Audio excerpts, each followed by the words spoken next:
Today I'm going to be changing out the transmission fluid in my 2006 Toyota Matrix. Now this is not going to be a full fluid change. It's just going to be pull the plug, let it drain out. I believe it's 3 quarts, and then I'm going to just replace that. So on my next fluid change, it'll be a full clean out. So let's get started. The tool that I'm using today is a 10mm Allen wrench on a socket set.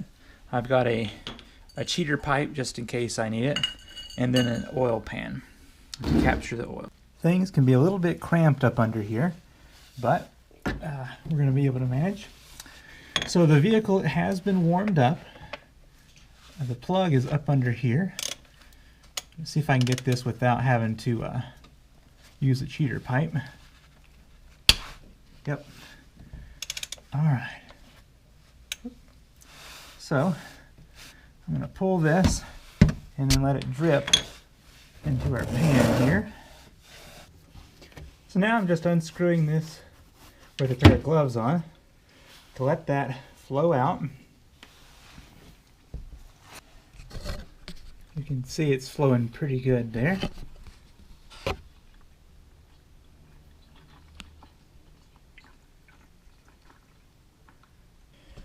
To aid in the flow, I'm going to pull the dipstick here. Make sure there's plenty of airflow. Now I'm going to let this sit and drain for a while, and then we'll fill this thing back up. This has dripped now for 30 minutes. So I'm going to pull the pan back, and then take my plug and return it to where it belongs here.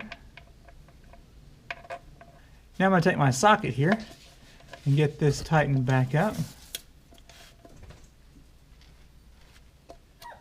Alright, now that the plug has been returned, I've got a funnel that I'm going to stick into our refill spot here. Then I'm going to be filling this back up with our transmission fluid. Depending on which matrix you have, you might have drained out anywhere between 2.8 and 4.2 quarts. So you may have to experiment a little bit on how much to pour back in here. As you put fluid back into your dipstick hole here, be sure to take the dipstick and clean it off nicely. Place it into the hole, pull it out, and then check to make sure you've not overfilled. So right now, I am right at the lower edge of my cold mark here. So I'm going to put a little bit more, and then we're going to crank this thing up. I'm going to crank up here, and then run through the gears, and then go out and check once again to see where our fluid is. So crank up here.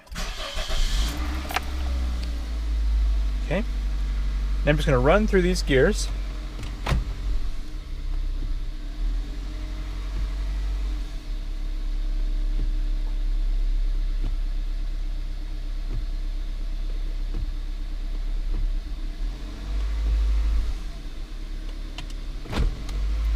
Okay, go back out here and see what our fluid looks like. After you've run the car through the gears, come back out and check the dipstick and make sure that the fluid is between the 2 cold notches. I recommend taking the car out for a little drive and go through the gears and then check your fluid again. Also make sure your plug underneath is nice and tight. Remember, I'm just a regular guy fixing his car, so if you're not comfortable with this, go see a mechanic. Thanks for watching.